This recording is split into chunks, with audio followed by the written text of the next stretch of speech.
السلام عليكم، واش راكم؟ ان شاء الله كامل تكونوا بخير وبصحه جيده وعيدكم مبارك. ان شاء الله تعيدوا كامل بالصحه والهنا يا رب العالمين. ان شاء الله ربي يتقبل منا صيامنا وقيامنا وصالح الاعمال ويجعلنا من المعتوقين من النار ان شاء الله.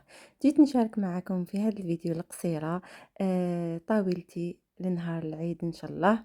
حبيت نعطيكم افكار تاني وكيفاش تقدموا طاولة عيد الفطر. اول حاجه ديروها يعني وجدوا السنيوه تاع القهوه وتاع الحليب وزيدوا ديروا معاها السنيوه تاع العصير، هكذا باش الا جاوكم ضيوف ولا ما يتحرجوش. كاين بزاف اللي ما يشربوش القهوه. وراني نحط في الحلويات اللي شاركتهم معاكم، وكاين تاني اللي بعثتهم لي حبيبتي ايمان يعطيها الصحه. حبيت نشكركم على تعليقاتكم الايجابيه، حبيت نشكركم على دعمكم، على تشجيعكم، على جميع رسائلكم، على تطبيقاتكم اللي راكم تبعتوهم لي. نتوما اللي راكم بزاف تشجعوني على تقديم الافضل. هنايا حطيت القهوة تاعي والحليب، عندي هاد السنيوة صغيرة بزاف بخاتيك، ما ترفدش مساحة كبيرة وفيها كلش او ميم طون هكذا، باسكو راني مع العائلة الصغيرة فقط. هنايا حنس قهوة وحدنا، باسكو حنا من بعد نروحوا للعائلة الكبيرة، يعني عائلة الزوج تاعي وعائلتي.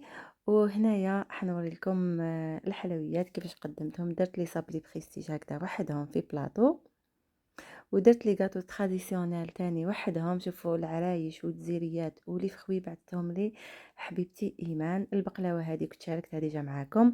تشارك انا ما كاش كيفاش يجي العيد وما نديرش تشارك، درت شويه مسكر حبيبات فقط وشويه عريان، يا لو كنديروا دقيقه الاخرى سختو تشارك العريان.